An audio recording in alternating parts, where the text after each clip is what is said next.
Hi everyone, my name is Desiree with theastrologyaddiction.com and thank you so much for watching. Now today's reading is going to be a relationship reading, mini reading on Travis Scott and Kylie Jenner. Now Travis Scott doesn't have his birth time, so we don't know his rising sign, but we can still see many things through the SYNASTRY. So I will be diving into that and looking at their connection a little bit deeper. So I do use the whole sign house method and I merge traditional astrology with some modern techniques, and my goal is to help people find purpose and understanding through the cosmos. And if you are interested in booking a reading with me, my link is below. Now getting into it, Kylie Jenner is a Capricorn rising. She has her moon in Scorpio and her sun in Leo. Stay tuned until the end of the video and I have actually done a reading on her natal chart that I will put up for you to take a look at if you want to know more about Kylie specifically. But everyone knows that she is this Leo. You know, she's someone who really loves to be the center of attention, loves to have everything look, you know, a certain way. She likes to be appreciated and she really likes the finer things in life, like royal things, you know, luxuries of life and high quality. Her Venus and Mercury and North Node are all in Virgo and her Mars is in Libra. Now Travis Scott, he is a sun in Taurus and his Venus, Moon, and Mercury are all in Aries. His Mars is in Pisces and has Saturn in Aquarius. So right away we notice that Travis' Moon, Mercury, and Venus all fall into her fourth house of Aries where her natal Saturn is. So a lot of times where people's natal Saturn is where they really find that they are drawn towards people that they feel a karmic tie to and a responsibility towards.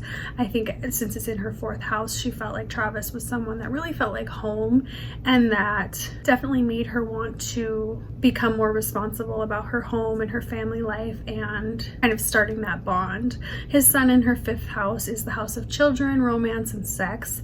So it makes perfect sense that they would want to start a home, start a family together, and there would be definitely that high level of passion and romance. His sun in Taurus is also opposite to her moon in Scorpio, which is a common thing that we see with couples. You know, the man or the woman will have their sun or moon in the other person's sign, sister signs. So there's really a natural, you know, chemistry compatibility there because the energy that one person holds, his Taurus sun, you know, being someone who is consistent, you know, is a bit stubborn, is loyal, is a very attractive thing to that Scorpio moon of hers that emotionally wants security, obsession, wants loyalty. And I think above all for her, having that Leo sun, Scorpio moon, those are two fixed signs. They really demand loyalty and a lot of time out of their friends and their relationship partners. So they can be a bit demanding with that, and I think it can be something that Travis may have been very attracted to. Now his Saturn in Aquarius is opposite to her sun in Leo, another classic kind of glue aspect. That opposition of Saturn to someone's sun can feel very karmic, like you have some duty towards this person and, you know, like you really want to be responsible for them in some way. And her Jupiter is in Aquarius, her Uranus is in Aquarius, so she can make it seem more fun, you know, wanting to dedicate yourself to someone like her and be loyal to her. You know, it can feel less restricting, you know, like she maybe allows for him to still be himself, to still have a unique way of, you know, expressing himself, and lets him grow, you know, doesn't want to just hold him back, hold him down, and keep him all to herself. You know, she wants to kind of facilitate his maturity and his growth and you know, really be there for him. Now his Capricorn, you know, he just has Uranus and Neptune there, which is kind of a generational thing for people born around 92, 93, and that's her rising sign. So it can kind of confuse her a bit. You know, maybe his behaviors and actions can feel a little bit uncomfortable to her, like she's not sure how to pin him down. You know, maybe she feels that he's a bit of a mystery to her, and that can be definitely something that's enticing to her to want to get to know him more, and especially in the beginning, you know, can be kind of a romantic connection there. Now her Mars in Libra, his Mars in Pisces, they are not super, you know, compatible. I wouldn't say that having planets in conjunction to one another is great. It's more confusing, you know, how she behaves, how she takes action, her sexual, you know, desires, they can be very different from his. And while in the beginning that can be fun and exciting and, you know, different, it doesn't always lead to long-term physical compatibility.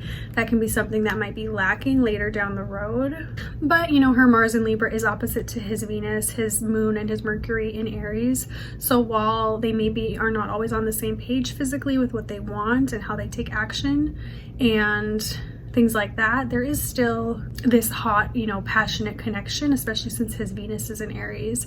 It definitely makes it more of a, you know, deep desire. Like he really is attracted to her, wants her, appreciates her, especially in her career because her midheaven is there in Libra. You know, he's very attracted to her hard work, her work ethic, and her dedication to things. While, you know, it might not always align with him physically, like they might not be on the same page sexually sometimes or be able to get together in that way, there's definitely a strong attraction when it does happen. Now her Venus and Mercury and North Node are all in Virgo, which his Jupiter is in Virgo. So that's a good thing as well. You know, he definitely makes her feel valued, maybe, you know, makes her feel heard and wants to encourage her to, you know, talk about things and discuss things and maybe become more open-minded.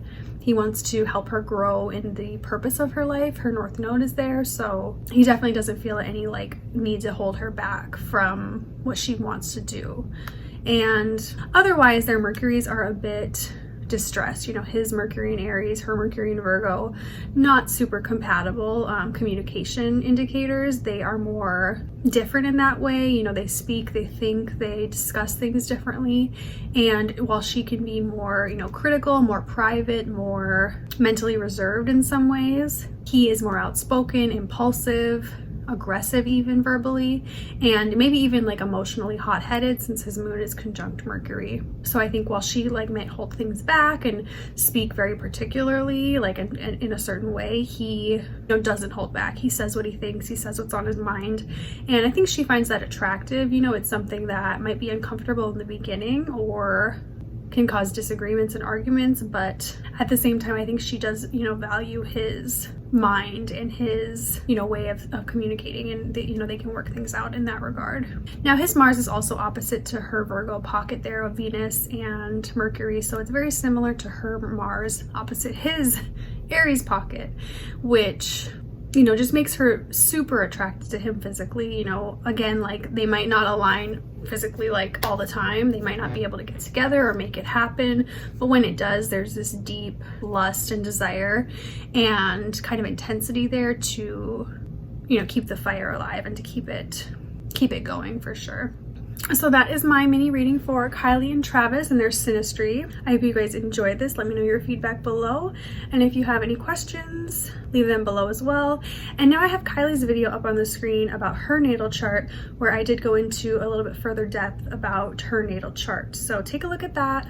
If you'd like to book a reading with me, my link is in the description box. Please like this video, subscribe to my channel, and have a great day. Thanks for stopping by.